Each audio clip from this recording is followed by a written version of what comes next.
Aishvarya Dadheech, fund manager at AMBIT, is here with me to talk about markets and things at large. Aishvarya, looking at the way markets are panning out today, clearly there has been some revival of sentiment on the street. Value buying, short covering seem to be emerging. Do you think one can make a case that probably in the interim a base is made in the market? Thank you so much for having me here. It's a cheerful day. Yeah, somehow I believe if we look at the way things went wrong in the market in the month of July, primarily because of the policies announced in budget, especially on the tax incidents, and we saw a big drawdown in the equity market. But now the talks are around that there might be some reversal, and that's why we are seeing this kind of a recovery happening. But one of the most important things which I also want to mention here is, so if you look at this quarter so far, the expectations after the very muted quarter 4 was very low for this quarter itself. Though there is a slowdown, that is evident, right? But if you look at the consumption sector, which is a real indicator of economy, what we have seen is that there has been quite a good resilience in the performance of all those consumer staples as well as consumer discretionary, likes of Nestle, HUL, even home buildings like Asian Paints, Astral, Supreme, Kajaria have seen decent volume growth. Dabur reported 10% volume growth and basic 21% growth. So the consumer discretionary segment has been discretionary as well as the staple segment has remained quite upbeat. Even if you look at the other sectors, banks have reported decent numbers. Though there is a slight commentary where on the asset quality there might be some issues there, but so far things look good. Cement reported good numbers, though it's more led by realizations. But the point I'm trying to make here is that the quarter has not been washed out. So it clearly shows that things might not be that doomed as what the market is perceiving. And that's why even today's market is like reflecting. Let me play the devil's advocate, Aishwarya. Sure, you are right in your observation, but there's one large company, the leader in the innerwear segment. It is also seen, I don't want a reaction on the stock, but I want to understand that is seen as an indicator of the consumption segment, and this time there was a negative growth coming in. And we have seen Van Heusen and many others, the smaller players also, and other players also jump into this high margin premium innerwear segment. What's your take there? How do you analyze the commentary? Don't react on the stock price, but is there signs of slowdown emerging at the horizon? So see, there is definitely some signs of slowdown which is visible, but I think the situation got aggravated more primarily because of the kind of capital liquidity issues is happening. So the distributors are not able to rotate the capital, and things are more or less stuck at that level, which is also impacting the growth in a bigger way. Even our interaction with the management of all these companies you are mentioning about are finding it where they're finding the distributors are at their level not able to find to rotate capital, and which is visible in the growth side. What we believe is that though there is improvement in the liquidity scenario in the last 2-3 months post-May, we are at surplus liquidity now, but the transmission of liquidity and the rate at the ground level is not picking up. So I think some announcement which will give confidence into the system where the money start flowing through, we believe this growth will start reflecting in that. In fact, the point you made about the transmission at the ground level today as well, there is commentary coming in from NBFC. Rajay Pirama just said that there's enough liquidity in the system, transmission is not happening. There was special mention about transmission from RBI governor in the policy as well. So it appears that now the focus is coming on, and today the way NBFC stocks are gaining, there seem to be some amount of sentiment change on valuation that at least get into the moment transmission is available, then these stocks will not be available at that price. So what's your view? And one more thing, right? If you look at the historical last 2 decades, whenever there is a rate cut happen, transmission normally happens immediately in the debt market, right? But if you look at the corporate bonds and if you look at the actual cut in the rate, that ranges anywhere between 20 to 50%. You see historically 5-6 instances that has happened. So I believe transmission will take more time to get reflected into the system. But at this, on the NBFC side, we believe that this is an opportune time to invest into like good and clean NBFCs where you have a lot of comfort on the liability franchise.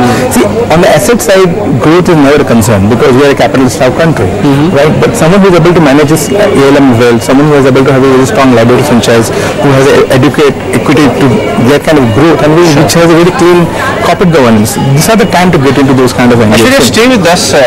I'll come back to you, but my colleague also caught up or has some more details about all the more important meeting which is scheduled for this evening. Some of the top FIIs we understand from our sources, Capital, Fidelity, Franklin, CDPQ, many others are meeting Finance Minister once again to talk about this issue at FPI.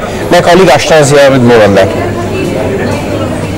Yes, in line with the series of meetings that the Finance Minister Nirmala Sitharaman has been holding with regard to all the sectors, and of course these meetings come in the wake of the economic slowdown that has been going on in India for quite some time now. Today the Finance Minister will be meeting the financial capital markets to address their concerns, and this meeting is scheduled to begin at around 3, wherein all the capital markets are expected to be a part.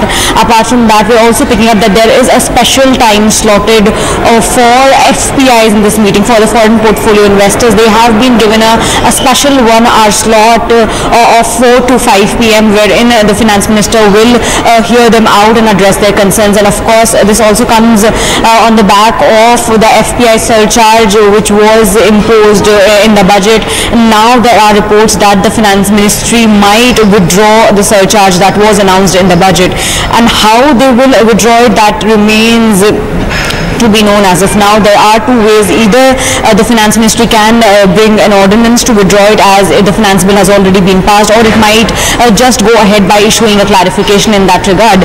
Apart from that, if you remember, ET Now had exclusively reported yesterday that Finance Ministry is currently looking at a confidence booster package for the capital markets, which will also include a relook at LTCG. So we are also expecting that there might be some discussion with regards to that as well. So yes, these are the key things that we are looking. This is a very important meeting that Finance Ministry will be holding today.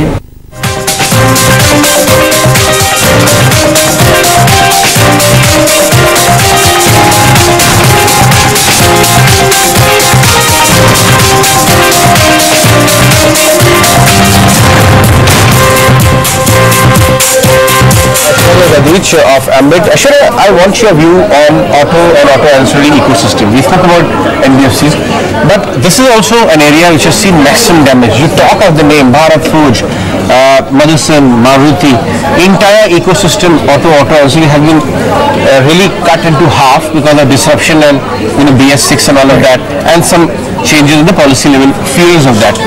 But do you think some of them have started to show some value now? How should one approach this entire space, or should we look at it by the same paint, the same brush, all of them? No, we are of a view that, so there have been slew of events which have impacted auto, right from higher cost on insurance, on BS5, on security, on registration recently.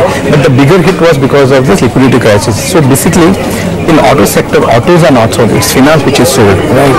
So we believe that in the next 6 to 9 months we will see something, some recovery coming back to the financial system, and that will be the time we will start see recovery in the auto sector as well. Probably after Diwali we might start, because the whole thing will get anniversarized, we will start reflecting its volumes. On the valuation side, what we believe that this is the time to actually identify those market leaders who have been there for long, and the intensity for those businesses will continue to go ahead as our per capita income will grow in India. So we are like nowhere there.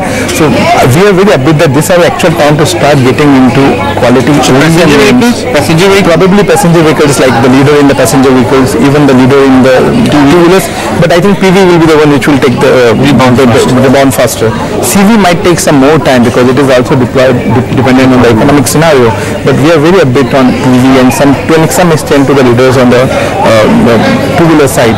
On auto Inc, I think believe that the OEM recovery will happen first, and then on we will see some recovery happening on the auto Inc.